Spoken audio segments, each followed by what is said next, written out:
This session is brought to you by the Digital Empowerment Project, a nationwide initiative organized by the 6 U.S. regional museum associations and dedicated to providing free self-paced training resources for small museums. This inaugural series of online trainings focuses on digital media and technology projects and is made possible by funding from the Institute for Museum Library Services. My name is Justin Jakovac. I'm the Executive Director of the Mountain Plains Museums Association. My pronouns are he and him. I'm today's host for the program. My visual description is that I'm a white male with dark brown hair, a goatee and mustache, and a mint green shirt. I'm on a white background here today. I'm presenting myself from Cadiz, Ohio, the public library here. In this era of virtual meetings, when digital spaces may substitute for our physical sense of place, it is important to reflect on the land we each occupy and to honor the indigenous people who have called it home. Again, I am speaking to you from Cadiz, Ohio. These are the historic homelands of the Osage, the Peoria, and the Shawnee peoples. Wherever we are located, please let us acknowledge all indigenous nations as living communities, their elders, both past and present, as well as future generations. We, the Digital Empowerment Project, recognize that our organizations and those of our members were founded within a colonizing society, which perpetuated the exclusions and erasures of many Native peoples throughout the United States and beyond. We ask you to reflect on the place where you reside and work, and to respect the diversity of cultures and experiences that form the richness of our world and our profession. Thank you. Now on to our presenter. I am very pleased to introduce Despy Mays, who is the founder and lead strategist of Bluebird, a marketing consultancy focused on serving solopreneurs, startups, and nonprofits. Her marketing career and crisscrossed through nonprofits, consumer brands, agencies, and the startup world. She has led digital marketing and interactive technology projects in collaboration with museums ranging from Terre Haute Children's Museum to the Louvre, plus many corporate clients from local farms to Fortune 500 companies. Despy is a below average guitar player, an above average mixologist, loves beekeeping, prefers listening to music on vinyl, and reading books in a hard copy. She also founded Give and Take Indie in 2019, a completely volunteer-led effort helping neighbors in Indianapolis facing food insecurity by hosting mini food pantries. In 2021, Give and Take Indie is in 4 neighborhoods and has launched a community donation garden. On to Despy. Thanks for being here today, Despy. Hello, thanks for having me. All right, thanks so much for that introduction. I'm gonna jump right in. I have I hope not too many slides for the time that we have today. So I'm gonna power through them. I'm excited to share this presentation in particular of all the, I presented the last technical workshop on this topic and we'll present the next one, but this is my favorite topic, setting content priorities. I think it's the most important part of a website project and often I think is the one that also causes us the most strife and potentially gets us off track. So hopefully what I prepared today will help you avoid both of those things. So jumping right in, the very first step we're going to talk about in terms of creating content priorities for your web project is picking an MVP. And it's funny, if you're not familiar with this term in the context of web projects, I wrote there, it's not what you think. When you think of MVP, you probably think of this, at least I do. I'm kind of dating myself a little bit. This is the last time that I knew kind of what was happening with basketball. But I grew up in Indianapolis, and as a kid, our MVP was always Reggie Miller. And a funny aside, growing up in Indianapolis, I kind of learned when I would go to other places, people would ask me where I was from, and I would say, it's near Chicago. It was kind of the default because people were like, where is that? Maybe less so now. I feel like Indy's kind of grown up a little bit, gained some notoriety. But the very first time I ever traveled abroad was to China. And I was in a hotel elevator in Beijing, and someone asked me where I was from. And when I said Indianapolis, I expected to follow it up with, it's near Chicago. And everybody's eyes lit up and said, Reggie Miller! So he's really helped us, get the notoriety Indianapolis deserves. But anyway, I digress. So instead of most valuable player, MVP actually stands for minimum viable product. And that sounds like such a clinical term for something that is so important and will make your visitors' experience so much better. So the minimum viable product is a software term. When you're building a piece of software, you want to create the smallest thing that somebody can functionally use and receive benefit. And we don't often enough think of our website projects in that same way. So I'm keeping the basketball vibe going for these next couple of slides where I'm talking about MVP. What is the minimum number of pages and features that are needed on your site to serve your audience? And if you can answer that question really well, you'll have a tighter project, you'll have more excellent content because you'll probably have less of it. But what you do have will be really wonderful. And it will help you kind of guide the project staying on track. So as part of this MVP process, we're going to talk a little more later about doing versus saying. We also have a tendency when we're setting content priorities to focus on what is our website going to say. And I would challenge you to think about what should it do. And when you think about what it should do first, you start answering kind of harder questions about the way things should work, the types of tasks people expect to come to your website and do, and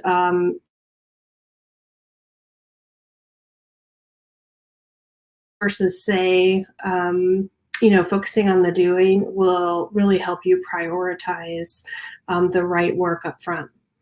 And then the final thing here before we move on is plan launch phases. And, I think because often, I don't know if this is true across the board, but I've experienced often it can be difficult to catalyze the necessary energy, motivation, budget to do web projects. And so there's this tendency to pile everything we could ever want into these web project scopes. And what that does is set us up from the beginning to miss the mark, because inevitably things will fall off of that list as launch day gets closer.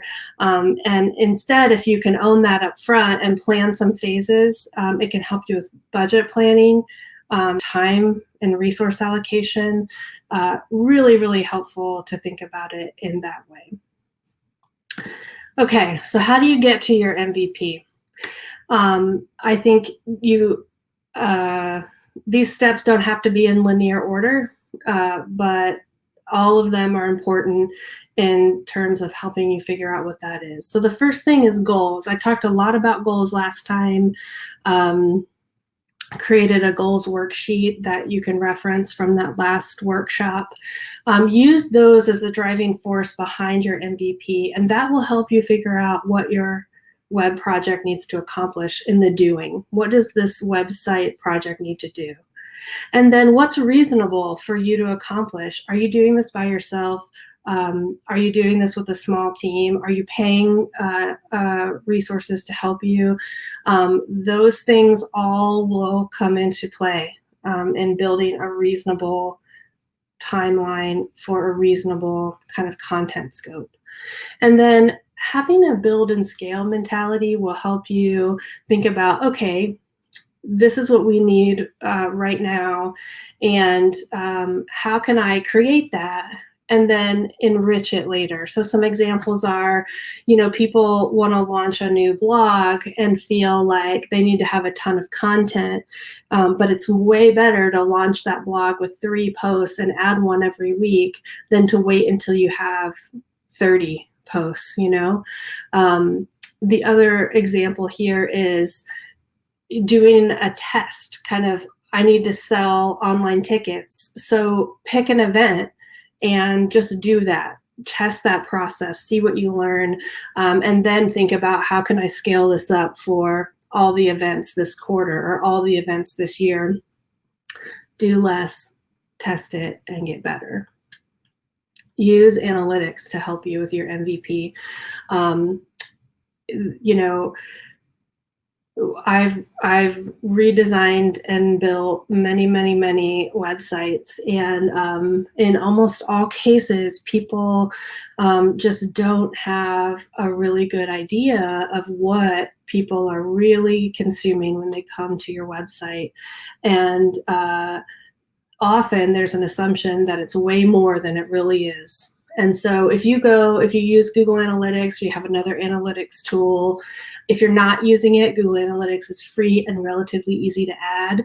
So if you're anticipating a project coming up, add it now. Any data that you have is better than none. And so anything outside of the top 20, sometimes the top 10 pages can feel optional once you look at the number of people who actually are viewing them. And that feels not good, because we love content and we love making things available and having that sort of the transparency that comes with making things available. But there's also, on the other side of that, having too much content puts a lot of responsibility on your visitor to navigate through the content that you've put up there, so just think about minimum usefulness. And then the other thing that kind of is a companion idea with that is delete it and then add it back. So, there's a lot of, sometimes internal politics or internal conflict about what needs to be public facing. And, really a great way to deal with that is to focus on those top 25 pages, say, we're going to make this project tight and it's going to serve this audience and these goals. And if we need to add pages, we'll add them in response to a need from visitors. And that can be a really helpful argument if your board or a group of volunteers or a colleague is wanting to add stuff that you feel like maybe not needed. That's a good strategy for compromising on how to handle that. All right. And then as we're talking about content, a really big part of that is to remember that it is more than words. I'm dating myself again here. So if you know, more than words. So people are visiting your site and they have a job to do. Sometimes it's research. Often it's getting ticket or visit information, finding out what exhibits or objects you have on display, but they're coming to your site with a task. And the better that you understand what somebody is coming to do, the better and tighter your content priorities can be. Make it as easy as possible. So that means the fewest number of layers in your navigation, the fewest number of clicks when you're thinking about building a web.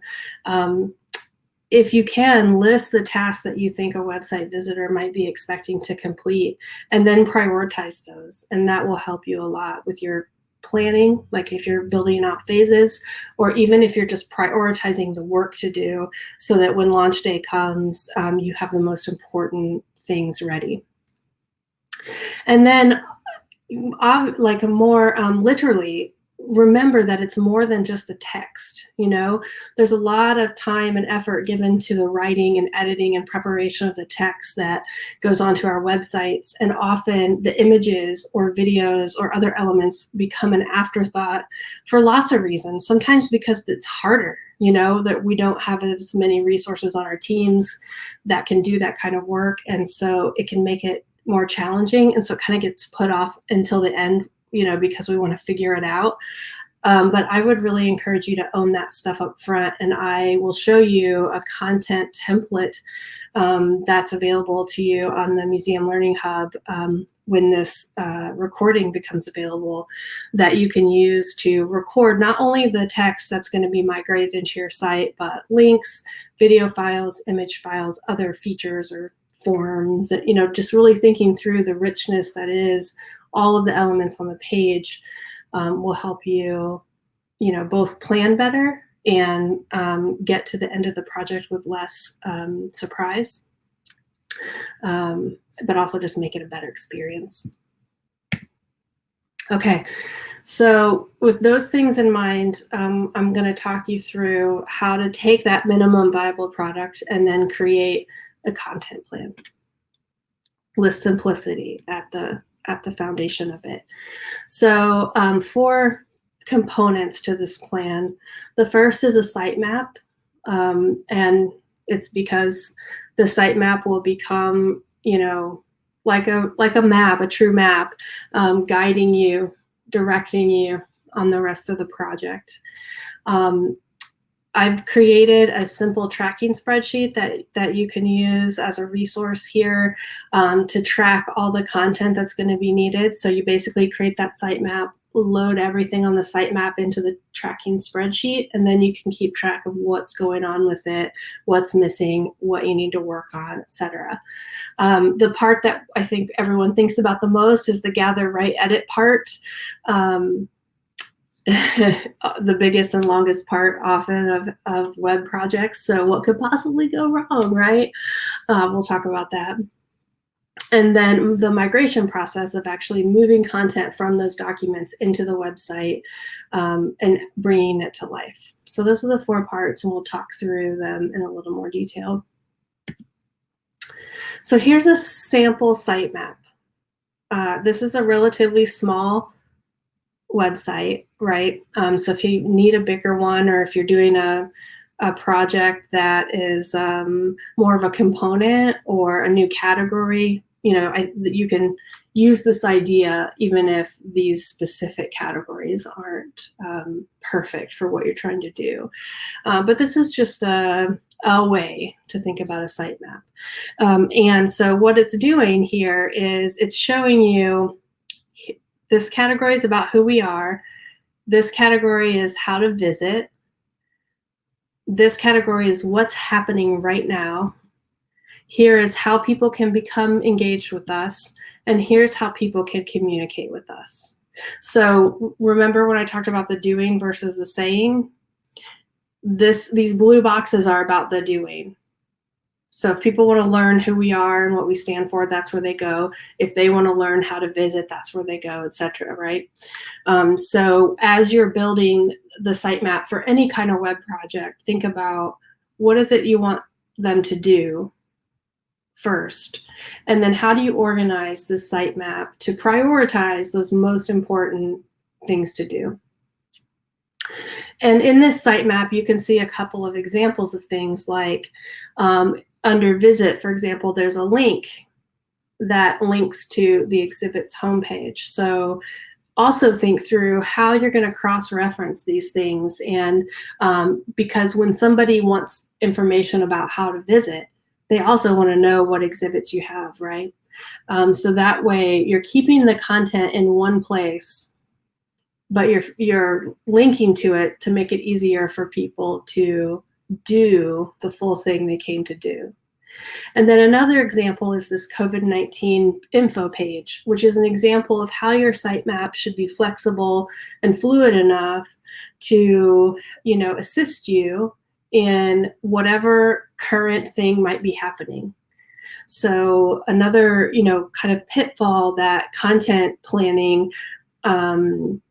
that you can find in content planning is that you just didn't plan for X, Y, or Z thing in the future. And so you want to think about, how can I create a simple page template, for example, that would allow me to create a page like COVID-19 info, you know? So you can't think of everything that might possibly be.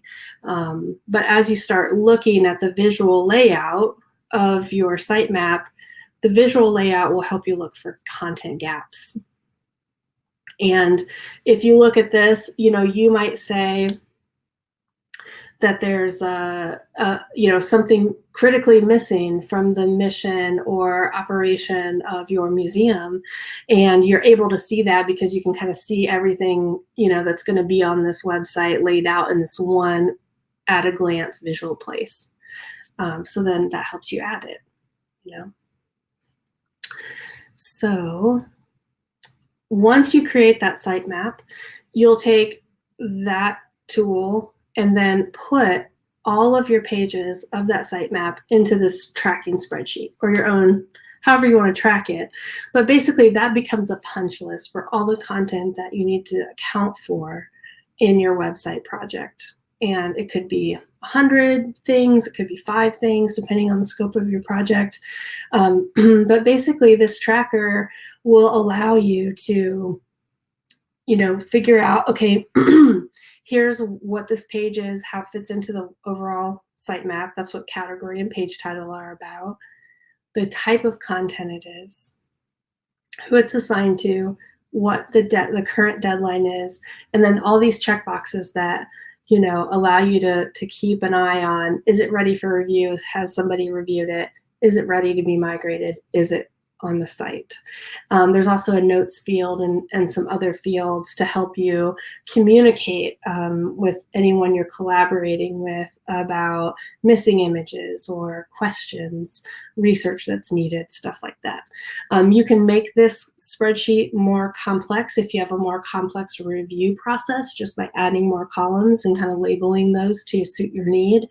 But I would say keep it as simple as it can be, and also be effective, because that will make your life so much easier. Okay, so the next part is you have your sitemap, you have your tracking spreadsheet, and now it's time to actually make some content. I've created this content template for you, and all the stuff you see highlighted, there are comments, notes about how to use this document to its fullest, excuse me. So basically the most important thing with your template is that it's consistent, and you want to be able to share this with anybody that needs to review it, share it with anybody who needs to migrate it into the site, and everybody should have a general understanding about what these components are. So because you're working on this content kind of in concert with design, you can go back and forth a little bit, you know, like I have added some suggested length ideas for headlines, intros, main page content that I think will help you just think about creating a structure for those things. But as your design starts to take shape, you can go back into these content documents and make more specific adjustments if that's necessary. You know, when you think about a homepage design, for example, often there will be very specific, very limited character counts or, you know, space for things. And you want to make sure that your content documents are reflecting that. But I would suggest that your content process kicks off the second that sitemap is done, and that's when your design process kicks off too. And the nice thing about doing them concurrently instead of in a linear way is that you'll discover faster where your design plan has gaps. So often when you are working on a website project, you usually have some design inspiration, you know, websites that you admire. You're looking at your brand. Either you're making changes to it or you're using an existing brand structure, you know, logo, colors, fonts, stuff like that.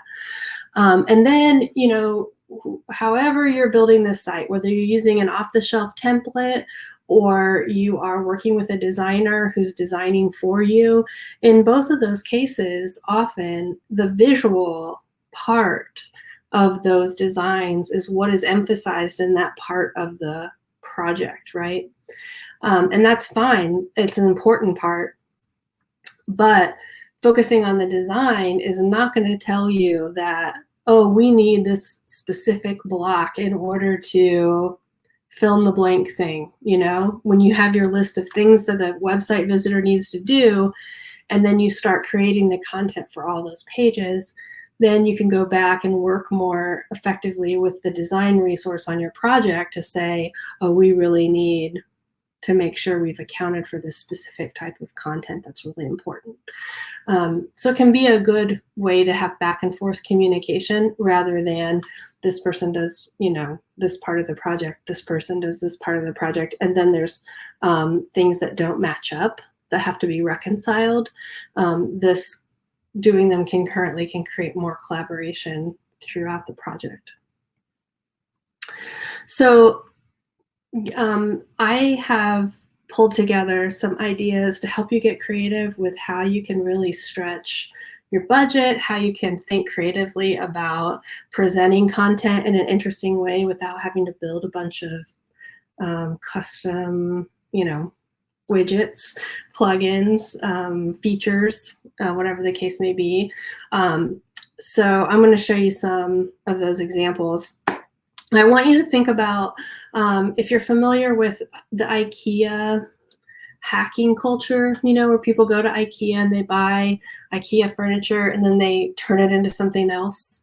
That's kind of the angle that I'm going at with some of these things, because when you're out in the world on the web, if you start to think this way, if you have this web hack mindset, you'll start to see components and think, ooh, how could I repurpose that?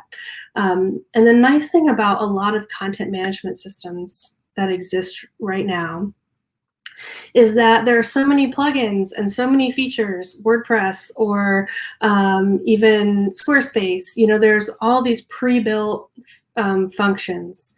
And if you have an eye for, ooh, here's a little feature, can I find a plugin that I can plug into my site to do that, and I can turn it into something else?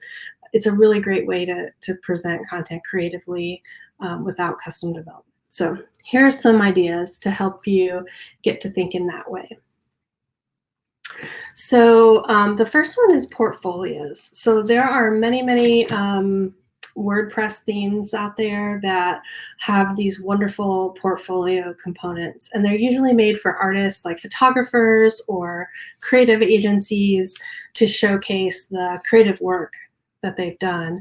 But there's absolutely no reason why you couldn't repurpose those to highlight what's in your collection, to show highlights of a current exhibit. You also could use them to feature a suite of programs. If you have summer camps, you know, school workshops, anything that would benefit from a visual, and that's almost anything, you could turn into this visual format. Also, something to think about is using phone tripod mounts to create widescreen video. I think one of the biggest challenges that I build websites all the time. I create content for social media, all that stuff that you do in digital marketing. And, you know, as Justin said in my intro, I have this nonprofit, Give and Take Indie, and, you know, I built a website and I post on Facebook and whatever. And all the time, like, why am I not shooting horizontal photos? I look at my phone and all my photos are vertical, you know? So it's a hard lesson, even for me. So create that wide format because you're going to need it for your desktop users. But having vertical content is great for your mobile users, you know? So it's a good thing to use. Just get a phone tripod mount and you will have instantly better photographs and videos that you could use as beautiful backdrops. on your homepage or on an exhibit page, and it's a cheap way to make it a lot better. Another example is using restaurant menu builders as menus for your programs. And I love menu builders for WordPress, especially because they're increasingly mobile friendly, and it's just such a great way to show a lot of content in a visual way, in a layout that people are really used to consuming. And I'll show you an example of that. So here's a portfolio. Oh, I didn't realize it had a square. Sorry about that, this image. But this is an example of a great portfolio layout that would easily translate, I think, to objects in your collection or highlights from an exhibit. And then you can click in and you can see a standardized set of information about each object. This is an example of what I mean with restaurant menus. Think about if you have 10 different summer camps, or you have 8 school workshops, or whatever the case might be. This gives you a chance to show that information in a kind of overview sense, and here you're seeing how it could look if it was on a desktop or on a phone on the right, and you could even create a click-in where people could click to go to a page that's filled with content about that particular program. So this is just a way to get your juices flowing as you're clicking around the web, and you see components like this. Just think about how you could repurpose them. The blog. I think blogs are a perpetual conversation that people are having about content. How can we utilize a blog better?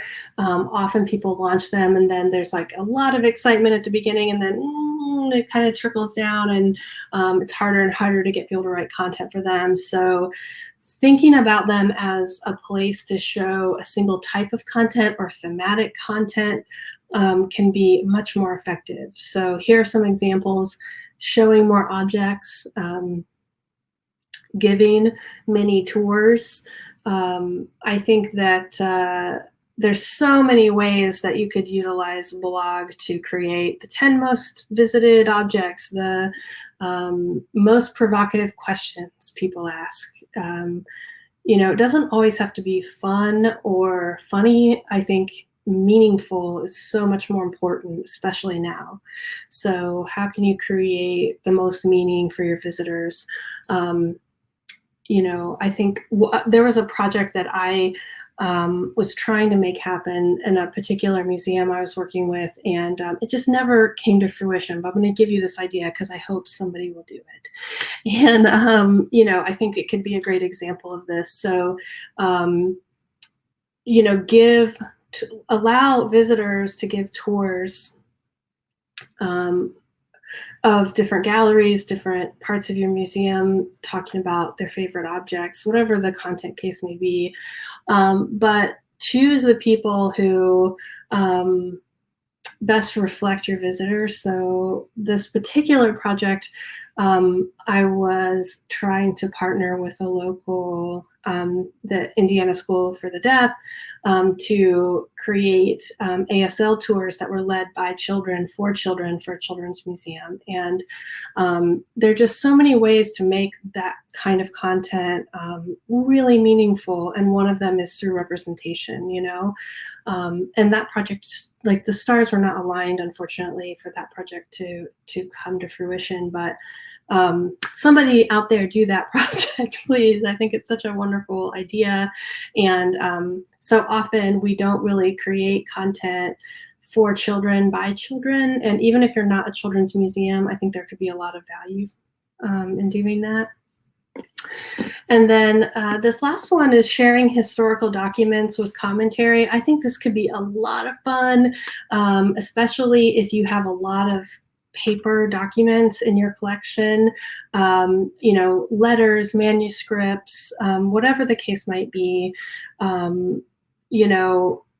I said bonus points if your curators are willing to make short videos that talk about them, but often in historical documents, there are words we don't recognize, maybe places that don't exist anymore, plenty of opportunity for you to call out some of those cool things. And you can make your blog just about doing one of these things. And then it's not, oh, what are we going to write about? It's like you could sit down in January and map out, you know, we're going to write 2 blog posts a month or 1 a week or whatever the case might be, and you could easily determine what those are going to be and how you're going to get people to help you do that. Or if you're doing it yourself, you know, you'll know what to put on your calendar because there's no guessing. It's not what's relevant right now. It's like, here's how we're going to tell the story. Does that make sense? Okay, here is one of my favorite YouTube videos. I saw this, it's been a couple years ago, so you might have seen it. If you haven't, I'm going to show you just a highlight reel. So actually, I'm not going to spoil it. I'm just going to play it, and then I'll talk to you about why I think it's important.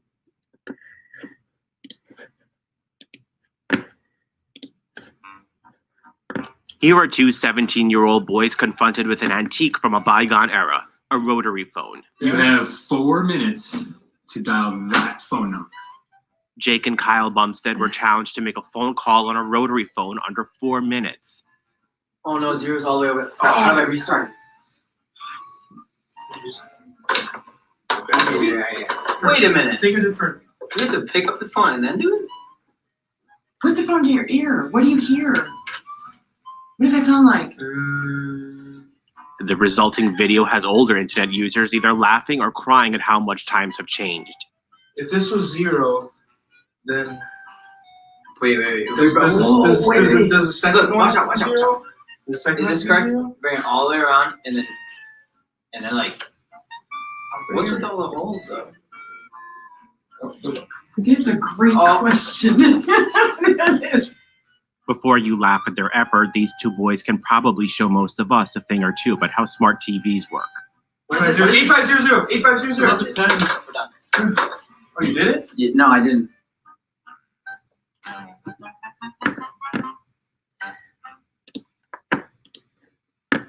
All right, so they never could do it. But what's funny about this video is that for a certain generation of people, it's like completely obvious what this object does, and it's fun and funny. You have 4 minutes to dial that phone number. Hang on, sorry. Or do you go My all the way computer's around deciding that to here? play this again. Just close it. Okay, hopefully that's better. So the reason I included it is I think that a lot of museums have many objects that, you know, people just don't know what they're for. They don't know what they do. And so this is just a really funny example of how you might be able to illustrate that. Obviously there might be touching problems, and I realize that. But again, just to get your creative juices flowing, how can you tell a story of an object or place or a situation in a way that is engaging for people who are encountering it online? I think this is a really wonderful way of doing that. All right, I'm going to try to speed through the next couple of slides and so that I leave some time for questions.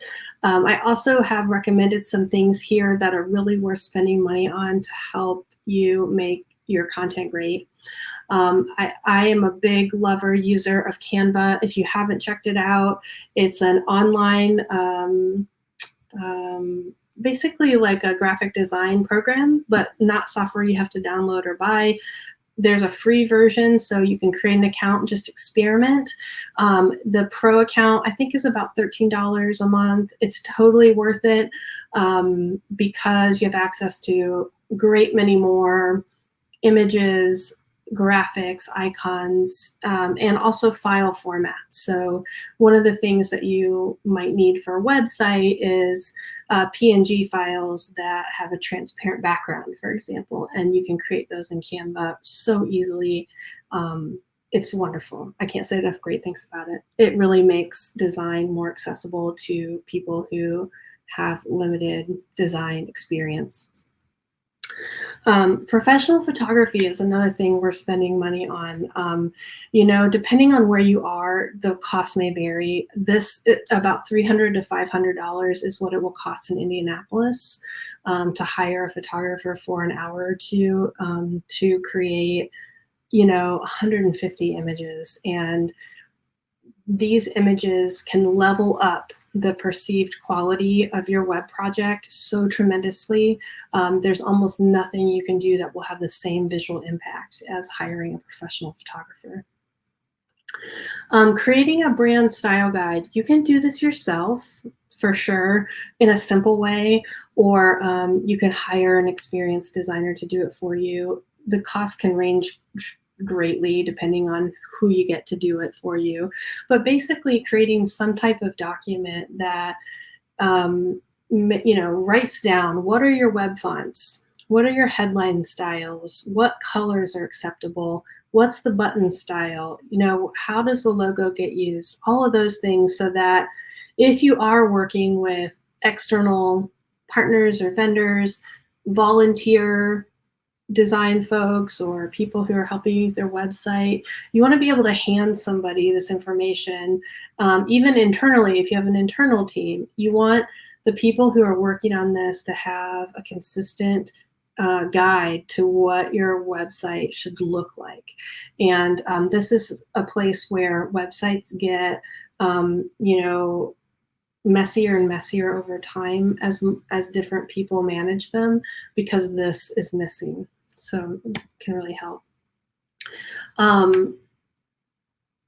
So another thing we're spending money on is a template. And if you're buying a WordPress theme, or, you know, Shopify or Squarespace or any of these, inexpensive templates are often very far superior to the free ones. You know, they have a lot more invested in them because people are trying to sell them to make money. But also they just have better tools. And so you could spend $50 to $100, for example, and get a really, really great WordPress theme that has a lot more features than if you got a free one. And to me, that level of investment for what you get is amazing.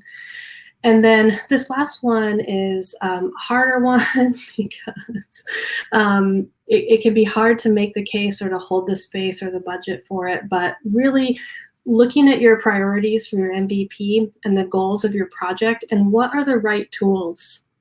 You know, do you need a $3,000 something to make this project work? You know, what's it going to be like if you don't invest that money and you build it anyway, and then you get a year down the road and you have to redo it, you know? So try to use that MVP as a way to prioritize what tools you need to invest in, so that you don't end up having to rework later. So try not to hold on too tight to your plan, you know? Definitely use phases as a way to manage that. So when things go wrong, it's usually because we're being inflexible, because we feel like we have to, or we've made a deadline kind of promise. And sometimes the best way to handle it is to just let it go. You know, yeah, we really wanted this fancy, wonderful, interactive thing, but what we really need is a page that tells people like what our hours and location is. You know what I mean? So that's, I think, the biggest problem in content planning is not being willing to go quickly enough to that plan B and getting off track. And then focus on saving the content priority rather than the feature itself. So that example I gave is a perfect one here. If you were planning to have a really awesome interactive virtual tour thing, but what you really need to do is showcase all of the things people can do at your museum, there's definitely a cheaper, faster way to do that. And then you can put that more in-depth interactive thing in a future phase, and it will help you manage the overall project to its completion. Okay, that was everything that I had to share with you for today. I feel like I talked a mile a minute. So you can connect with me in all these ways. You can follow Bluebird or connect with me directly. I'm lucky you can Google me, and it's pretty easy to find me. And then there's also an opportunity, as Justin mentioned, for discussion on the forum, as well as the Q&A that is to follow right now.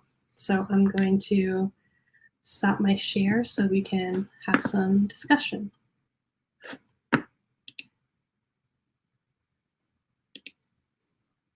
Well, that's great. Thanks, Desi. Yeah, of course. Here I am, unfrozen. Hey, Desi. Thanks for that presentation. That was fantastic. Thanks. Looking here for some questions. Give me 1 minute to piece through our comments. We don't have too many questions today, so let me circle back around and talk about some of the earlier aspects of your conversation in terms perhaps of. I know you already prioritized through the cost elements that need to be considered, but maybe just to tack back on the must-haves perhaps, or your major priorities for those cost elements as you sort of digest the larger conversation that you just gave us. Yeah, I think as far as the cost goes, I would prioritize buying a template, professional photography. And then after that, it's really what is the most important thing for this project to do. And, there's just such a plethora of potential goals you could have. The goal might be to make the collection more accessible online, or the goal might be to make it easier for people to buy tickets on their phones, or it might be, how do I get data that's submitted on a web form into another system. So like in all those cases, the thing that you invest in is going to be different, but prioritize that thing that's related to your overall goal. Awesome. I know I have one question came through on a document that I don't have open yet, so you got to give me one second. So let's take a look at I'm sorry. You had mentioned Canva, and I'm a real big fan of Canva. Is there anything in the market that even compares to something like that for easy to use, graphic design off the shelf? I don't think so. If somebody thinks there is one, I would love to know about it. But I feel like Canva is so fully featured for what it is, but still simple to use. There's a line that you quickly cross when you have lots of options. It becomes then so much more difficult to use if you're not an expert. And I think what Canva has done is made simple design projects accessible and easy for people who don't have Photoshop level skills, So yeah, the only other tool that I use, and unfortunately I think it might just be for Mac, but it's called Easy Crop, and it is wonderful. If you're trying to size a bunch of images for your website or whatever, it costs $12. You pay for it once and you have it forever, and it's wonderful. Awesome. Okay, I got a good one here. If time runs out regarding your project, are there any quick methods to compensate for the lack of time and still turn out an effective website? I think cut things. Seriously, you have to cut something. And not forever, It just has to become a post-launch thing. And so I think that's the point about being flexible, is really that is the place to be flexible, because I think in museums, at least it's been my experience, that a lot of the dates that we have are not flexible dates. There's more of a hard deadline than in many other industries for this kind of thing. So, just do a smaller thing really well and then add stuff after the fact. It will just go so much more smoothly. And, the worst is when you end up trying to make sure everything on your punch list was accounted for, but it's not really fully there. I think it's much better to just do fewer things. Wise counsel. Thank you. Okay, another question. I'm going to move fast here. How do you plan the website in sync with other working groups who don't work directly with the website? So how do you streamline communication across multiple departments? Yeah, so in the last workshop, I talked about Trello as a potential tool for that. It really, the number one thing I would say is do what is going to work best for the culture that you're in. Sometimes adding a new tool is like, like people do not want to do that. But, sometimes it does work. So whatever your culture is, I would say if it's having a weekly 15-minute stand-up where people are not allowed to sit down, like that's what stand-up means. Yeah. Unless they, need to do that for their body. But, it's like everyone comes together, you have 15 minutes, you give updates, you ask questions, you talk about what your obstacles are, and that's it. That's a great way for a meeting culture. If it's an email culture, similarly, you can send weekly updates about what's happening. That content tracking spreadsheet is an example of something that can be shared across teams and everyone can contribute. You can use Google Docs to manage permissions, so some people can have viewing access and some people can have edit access depending on their role in the project, but it gives everyone like transparent access to what's happening. So I would do what makes sense in your culture and then do it consistently. And as long as people feel like they're getting consistent updates, I feel like there's less anxiety and less conflict. Gotcha. Yeah. Awesome. So how do we prioritize content? What should be the main page and what should be bumped to sub pages? Yeah. So when you think about it's sort of like in concentric circles of priority, So your homepage is basically a hub. It's like the hub of the wheel where people, you really don't want them to spend much time there. You want them to come there and immediately know where they should go to get what they need. And then that next level of pages should do the very same thing, but for that content area. So if it's a visit page, it should have like, what are the top 5 questions people have about visiting when they come to your website. That's what should be on that page.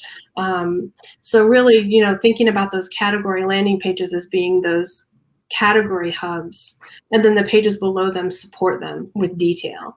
Awesome. That's how I would do it. Okay, so how do we decide what content is most eye-catching for visitors and what will keep them coming back for more on the website? That is a great question.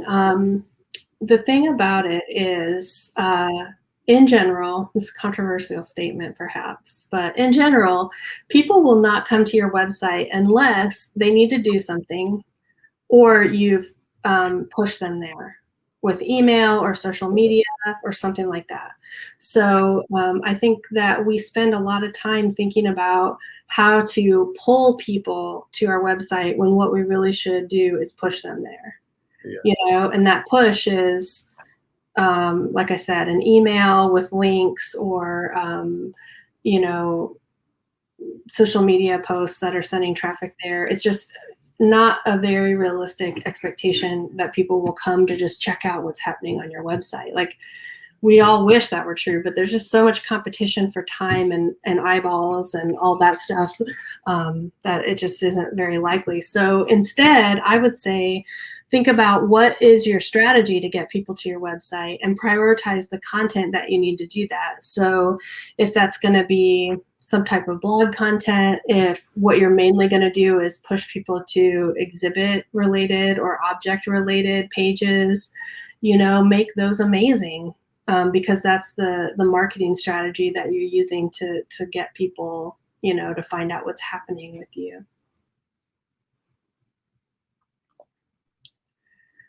Hey, question about voice of prose. So which voice would you suggest? Third person storytelling blog versus statements of fact, and consistency is in that question, although it's a dangling word.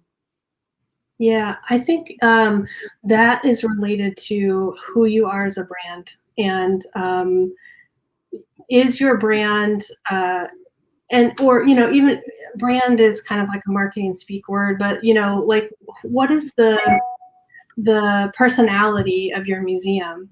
Are you formal and serious and are about issues that require a certain amount of gravity? Like the tone should reflect that. And similarly, if you're a children's museum, or you're like I just went to Sacramento, and they have like the Skull Museum, in Sacramento. It's like skulls, and you can buy every t-shirt you can imagine with a skull on it and stuff.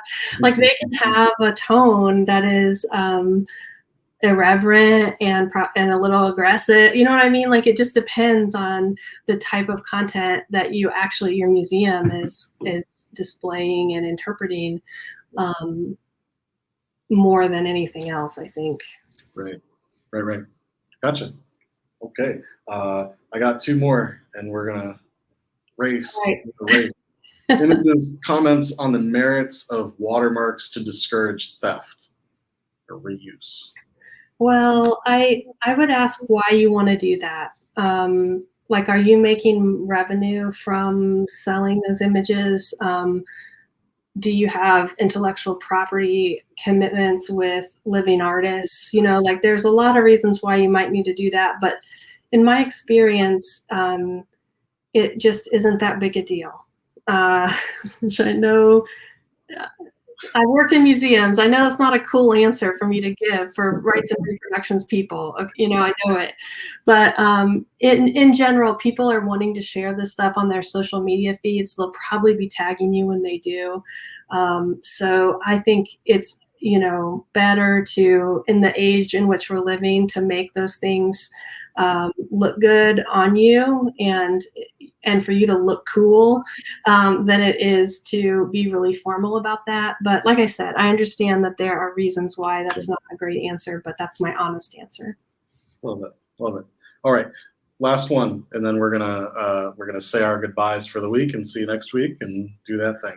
But okay, my museum just bought the rights to a .org website. Awesome. What is the first step? How to build it? Nuts and bolts, not content.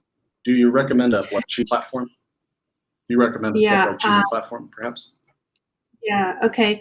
So I would actually recommend setting goals first, and you can look at the first module of the series and get a lot of tools to kind of get you started there. The reason I recommend that, so that whole presentation is how to build requirements, how to set goals, identify your audiences. That will all serve you really well. In the next one, I will talk about how to interview a technical resource, how to communicate with them, some of the more nuts and bolts things about managing the web project, not content related. So stay tuned. We'll have those recordings available when we're finished with the whole module. You'll be able to go back to that first one, and you'll see a lot more by the end of the next one. Yep. After the technical discussions with Destiny.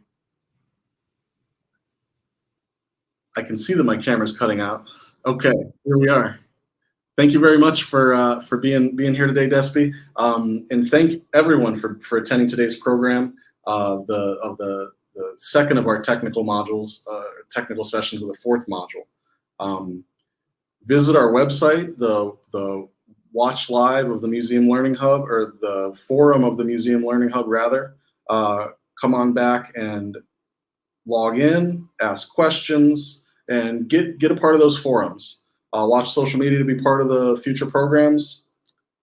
Our next program with Despy, our final of the module, technical instruction, will be same time, same place, Museum Learning Hub, and we'll see you next week. Have a great time. Bye.